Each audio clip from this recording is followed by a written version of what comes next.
Olá pessoal, tudo bem? Vamos falar hoje então sobre história da arte, sobre a disciplina de artes, especificamente sobre arte na pré-história, certo?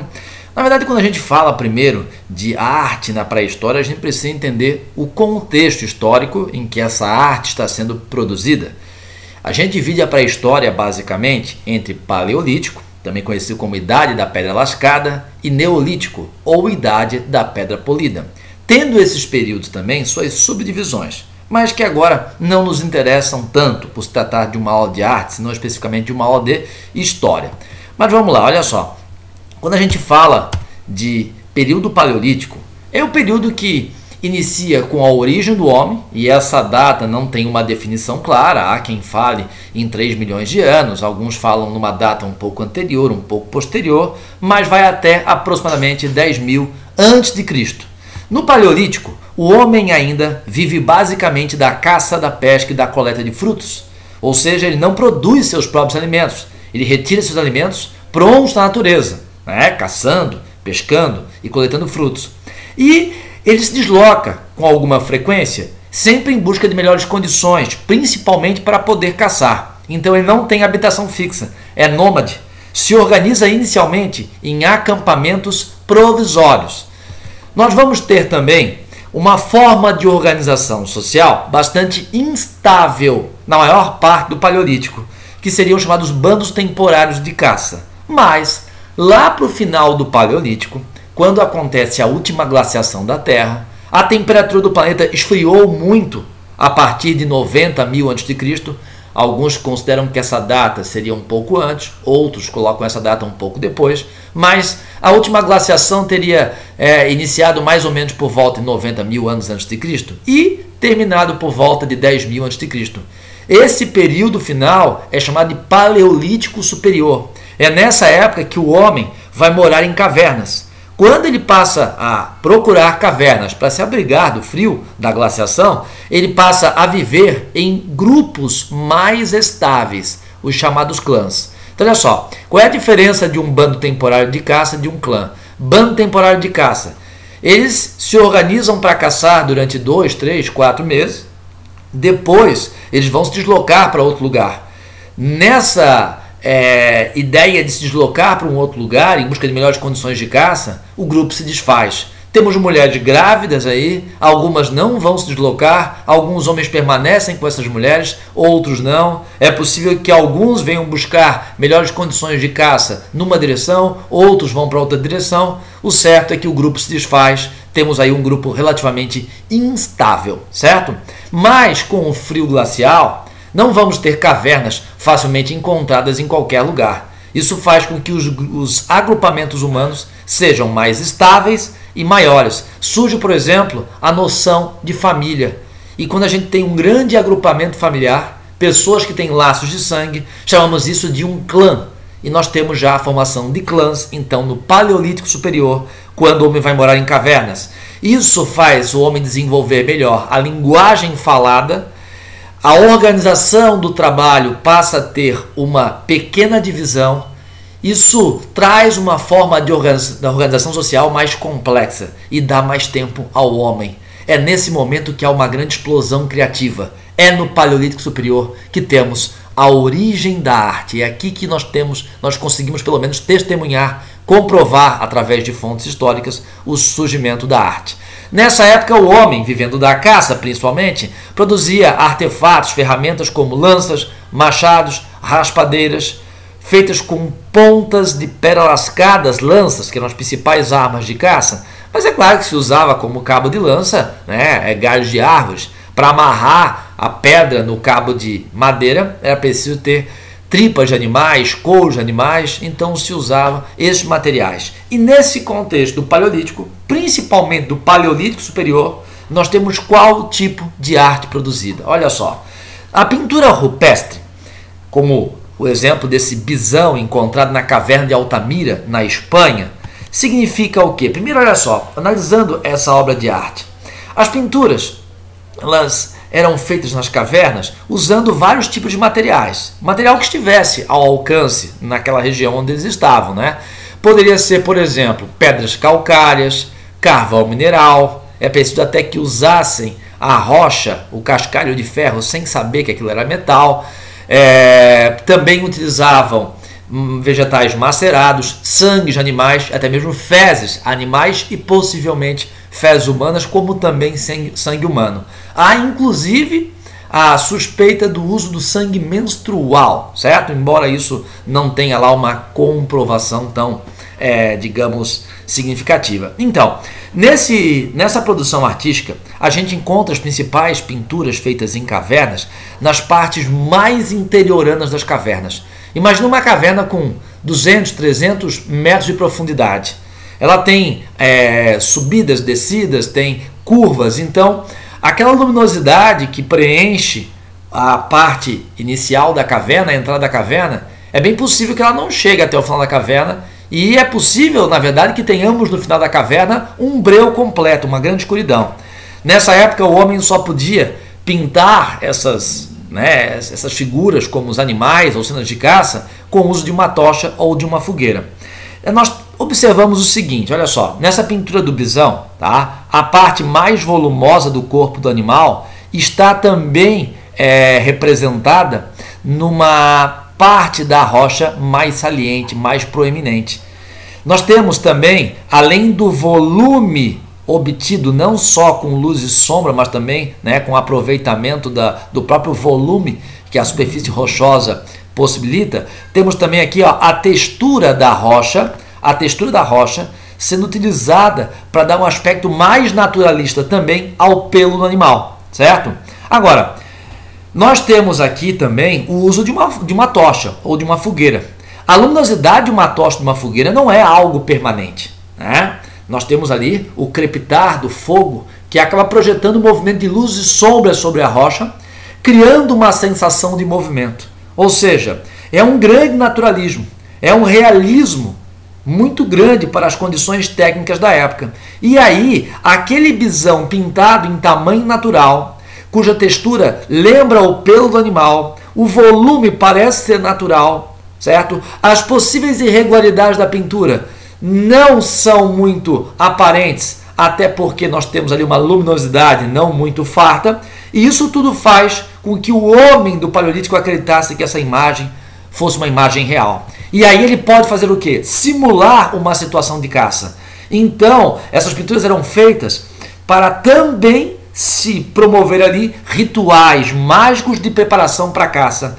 Eles cercam aquele animal, observando, da mesma forma como cercam um animal quando saem para caçá-lo. Lembrando que saíam para caçar em grupo. Então temos ali um ritual de preparação para a caça, querendo acreditar que aquela cena ritualística, simulada, pudesse depois se concretizar na prática, alcançando sucesso na caça. Muito bem, mas é possível encontrar outros significados para a pintura rupestre do Paleolítico.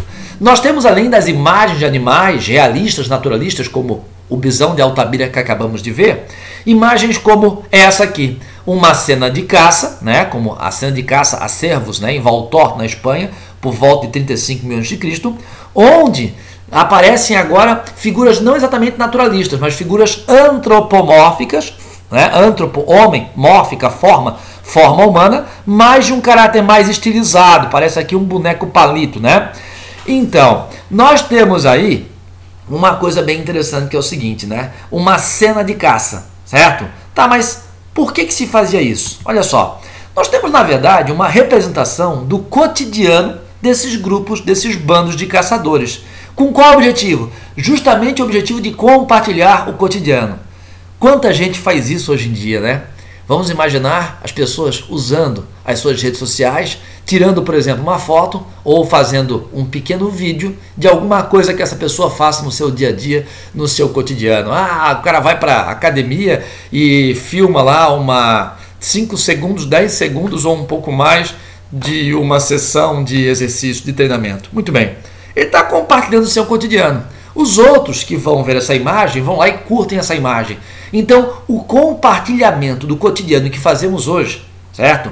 E que dá um pouco mais de sentido à nossa vida quando enxergamos que outros também fazem isso e curtem o que fazemos, compartilham do que fazemos, essa sociabilidade compartilhada era algo que o homem do Paleolítico também fazia. ao pintar cenas do cotidiano visíveis ao grupo de caçadores que se via ali caçando.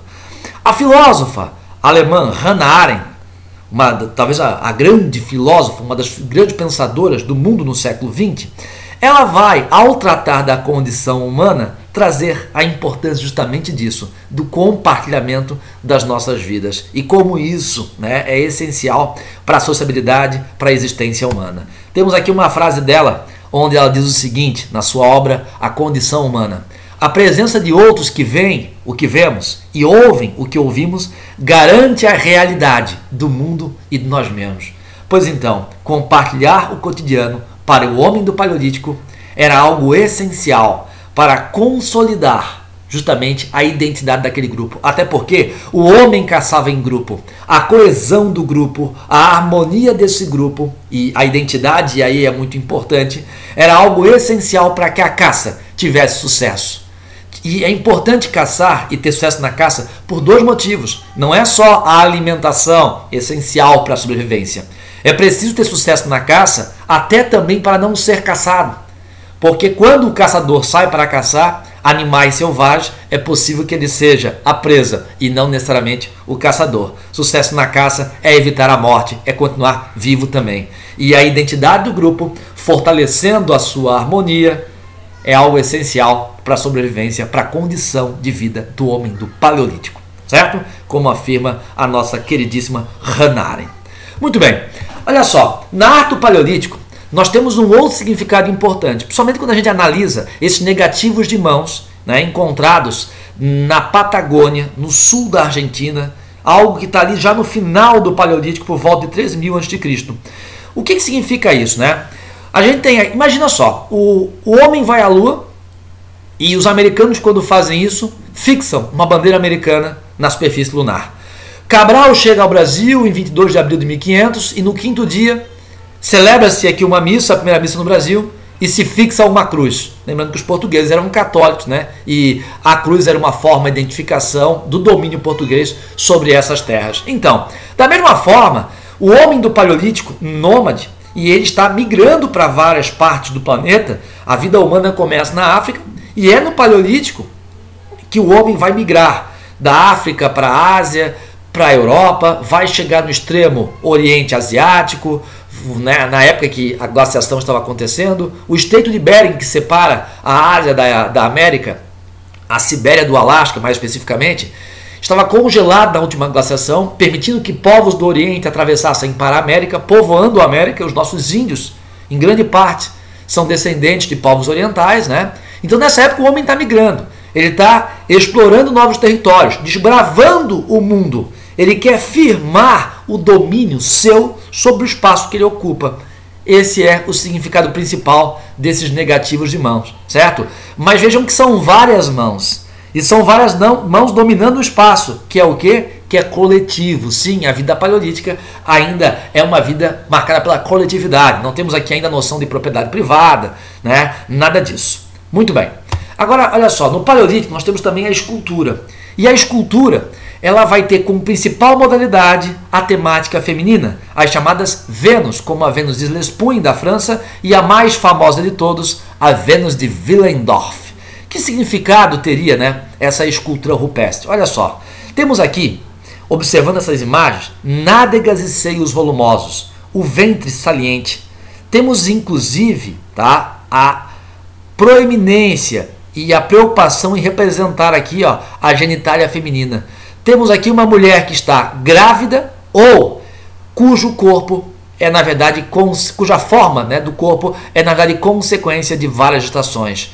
É um culto à fertilidade feminina. Até porque no momento em que a vida humana é muito curta, a expectativa de vida do Paleolítico era muito curta, dificilmente encontramos fósseis com mais de 30 anos de idade, tá?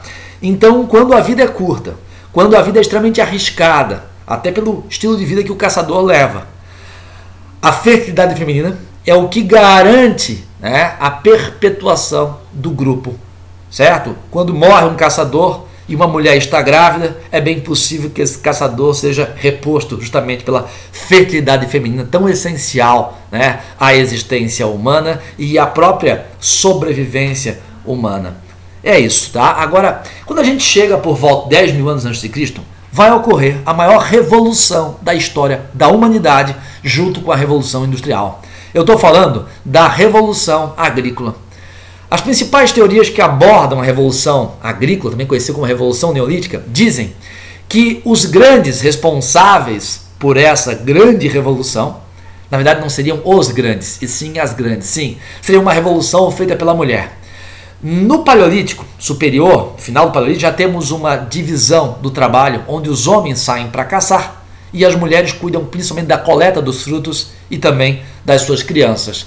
E aí a mulher fica mais tempo no mesmo lugar e ela vai desenvolver uma capacidade maior de observação do espaço ao seu redor e vai, até por cuidar da coleta de frutos, poder observar o amadurecimento de uma fruta, o momento em que essa fruta cai no chão, se espatifa no chão, as sementes secam, depois se misturam com o solo e depois de algum tempo nasce uma planta naquele mesmo lugar. E ela percebe que essa planta se assemelha àquela árvore maior que deu origem àquele fruto, né, cujas sementes se estabeleceram naquele mesmo lugar onde nasceu aquela planta. E ela descobre uma coisa que parece muito simples, como se nasce uma planta. Mas ela vai depois, então, poder, ela mesma, plantar essas sementes no local onde ela acha mais conveniente. E temos aí então o homem, ou melhor, a mulher, né, descobrindo como se produz alimento. Nós temos então a Revolução Agrícola, a Revolução Neolítica, que faz com que o homem passe a ter a agricultura, mas também a domesticação de animais como principais, né, atividades de sobrevivência. O homem continua caçando, o homem continua, por exemplo, celebrando seus rituais de caça nas cavernas, continua fazendo a sua arte rupestre nas cavernas, inclusive retratando cenas do cotidiano, agora típico neolítico, com o pastoreio, né, com a domesticação de animais, mas a agricultura é a principal atividade, o que leva o homem a ter habitação fixa, uma vida sedentária, sedentarismo, aquele que tem sede, tem local fixo. Constrói agora suas casas, não vivendo mais, né, somente em cavernas, mas prioritariamente em casas, e passa a se organizar em grupos ainda maiores e mais complexos. Temos tribos agrícolas coletivistas, e as ferramentas agrícolas vão passar também por uma evolução técnica. O homem vai aprender a polir a pedra, lixando a pedra, tendo aí então ferramentas agrícolas muito mais finas e com um poder de corte muito maior, certo? E vamos ter também aqui, ó, o desenvolvimento da cerâmica, que é na verdade decorrente desse hábito que o homem tem agora de lidar com o solo, as margens de rios, aquele solo argiloso, úmido, que o homem percebe que é possível moldar e levando ao fogo ele vai perceber que é possível produzir potes até para armazenar água e também os alimentos que ele vai colher na agricultura, certo?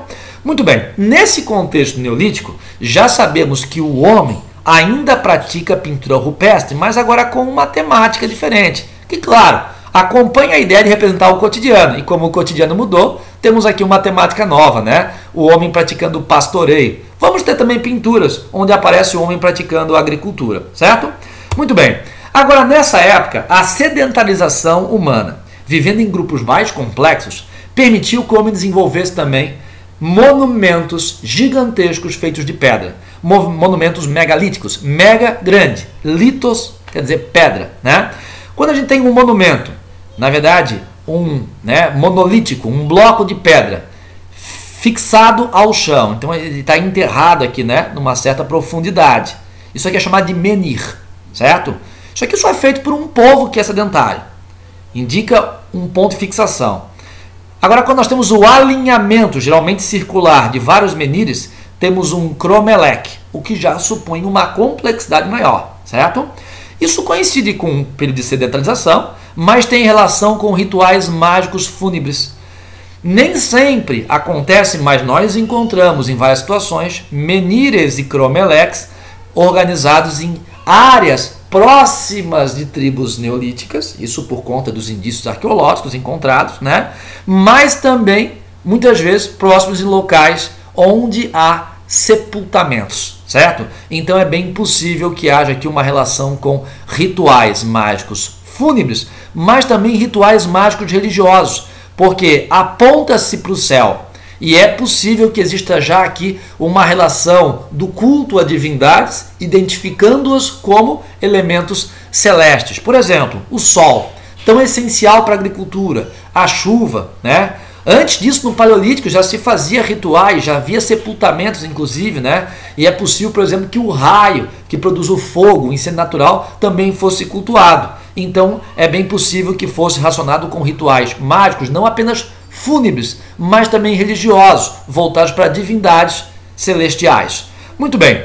Agora, quando a gente chega ainda no Neolítico, a gente percebe que há um avanço na complexidade desses monumentos megalíticos, né? Como, por exemplo, aqui, ó, um dolmen, também chamado de anta, certo? Então, um dolmen já tem aqui blocos verticais fixados, mas tem uma espécie de um travessão ou ainda, né, de uma cobertura de pedra. A dificuldade que existe para produzir um monumento como esse supõe já uma organização social bem mais complexa, certo? Estamos falando aqui de tribos que, obviamente, cresceram e que vão, aos poucos, avançar para uma organização ainda mais complexa. Principalmente no final do Neolítico, quando acontece um período intermediário chamado de Idade dos Metais. É o seguinte, ó, a Idade dos Metais ela é um período de transição entre o Neolítico e a chamada Idade Antiga, certo? Começa ali por volta de 5.000 a.C., né? O Neolítico acaba por volta de 4.000, então a Idade dos Metais começa no finalzinho Neolítico, 5.000 a.C., com a descoberta do cobre. Depois o homem vai descobrir o estanho e vai derreter o estanho em cobre e formar a primeira liga metálica, que é o bronze, por volta de 3.000, 3.500 a.C., até descobrir o ferro, né? Que vai significar uma revolução na formação de impérios, até por conta de armas aí mais sofisticadas. O que acontece por volta de 2.500 a.C., certo? Ou 2.000 a.C. Claro que cada povo fez isso em épocas diferentes, né? A gente não pode considerar que a pré-história tenha passado por uma evolução conjunta, uniforme, homogênea de vários povos. Não é à toa que até hoje nós temos vários povos do mundo ainda em estágio paleolítico ou neolítico em termos de evolução tecnológica e até mesmo econômica. As tribos indígenas do Brasil, que ainda mantêm um certo afastamento em relação ao convívio com o chamado homem branco, ainda vivem em estágio, certo, de vida neolítico. E temos inclusive tribos indígenas no Brasil em estágio paleolítico, certo? Muito bem, mas no final do Neolítico acontece então a descoberta dos metais, e nesse momento há a diversificação profissional, a produção de excedentes agrícolas, as trocas feitas desses excedentes, dando origem ao comércio com o uso de moedas feitas inclusive de metais, certo? Além de outras formas simbólicas de trocas, né? Mas nessa época nós temos então uma revolução, a revolução urbana, com o surgimento de cidades. O que pressupõe o quê? A ideia de uma organização social ainda mais complexa, capaz de produzir megalíticos mais complexos, como por exemplo esse megalítico aqui da Idade dos Metais, que é o Stonehenge, encontrado na Inglaterra, né? Ele tem aqui, vejam só, ele tem menhir, certo?